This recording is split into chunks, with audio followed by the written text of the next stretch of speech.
a few months back, January, I was thinking of new projects and wondering what to do next. And I live on the Wirral and interested in manuscripts, northern lute manuscripts. Well, there aren't many, but yeah, northern and midland lute manuscripts. I had a project connected with Francis Brogyntyn a little while back, and I gave a recital here of some of his solo repertoire, which was well received, and carried on looking into things. I was like, well, the Brogyntyn manuscript, it's been in circulation in facsimile for a long time.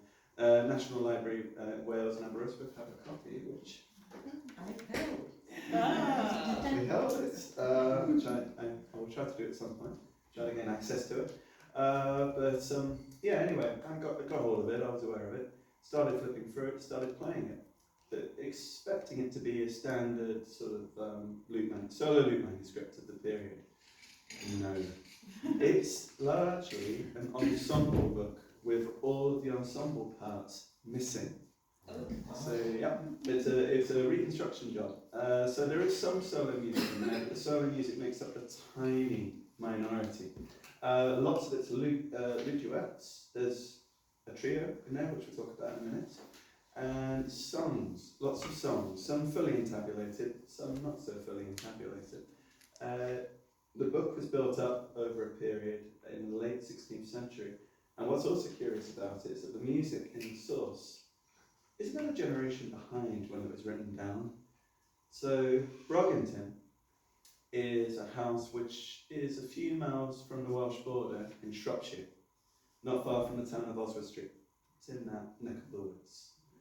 And clearly they were very, very behind the times in that neck of the woods as well. So it's filled with music from earlier in Elizabeth's reign.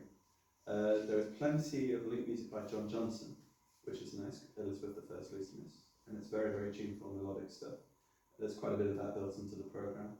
But there are also lots of intabulations of consort songs, which appear to have been a bit of a theme for this Higham so far, especially with the singers.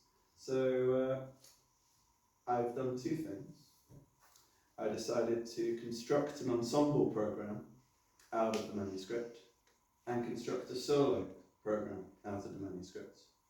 The solo programme I have recorded, but not finished a production yet, but that album will be out next year.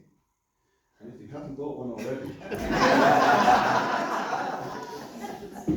it's off for review. And I'll be perfectly honest, whenever I hear my own recordings, I think it's the same with many who record, there are always things that irritate or niggle. I was actually extremely happy with this one. So yeah, I'd like to hear it. Yeah, I'm a hard crowd to please, but I heard it out of context, and I was like, it's actually very good. So, but moving on from that, yes, I've recorded the solo program, and the solo program is inspired by the Brogyntyn manuscript. So I've taken all of these pieces and found solo concordances across different manuscripts, coupled them together, and created something. Now the second program I created from the manuscript, here we are, the ensemble manuscript, which the ensemble program, which involved a decent degree of reconstruction. So the first piece on the program is called, in the manuscript, simply Replete. Not much information to go by. The facsimile had no concordant information for the piece, but as soon as I started playing it, I recognised it.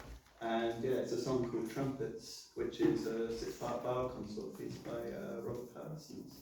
But again, much earlier generation. This manuscript's been copied out in the late 16th century. Lots of the music's from the 1560s. So it really is quite far behind. It's quite antiquated by that point. This replete, this version, intabulates the lower voices onto the lute, and also transposes it up a tone from F to G. And so I didn't think we did anyway, have two treble vowels available to play the two upper parts that were missing. So instead, I tasked two tenor recorders with doing the job. But I thought for a vowel consort piece it'd be an alternative texture anyway, to hear it with lute and two recorders. So it's a song called Trumpets. It's pretty obvious why it's called a song called Trumpets when you get to the middle section, so just be patient. And it's a really beautiful piece of music, so if we remember how it goes, do we? Maybe. let's kick off with piece number 1 of 12, a song called Crumhorns. Sorry. Freudian slip.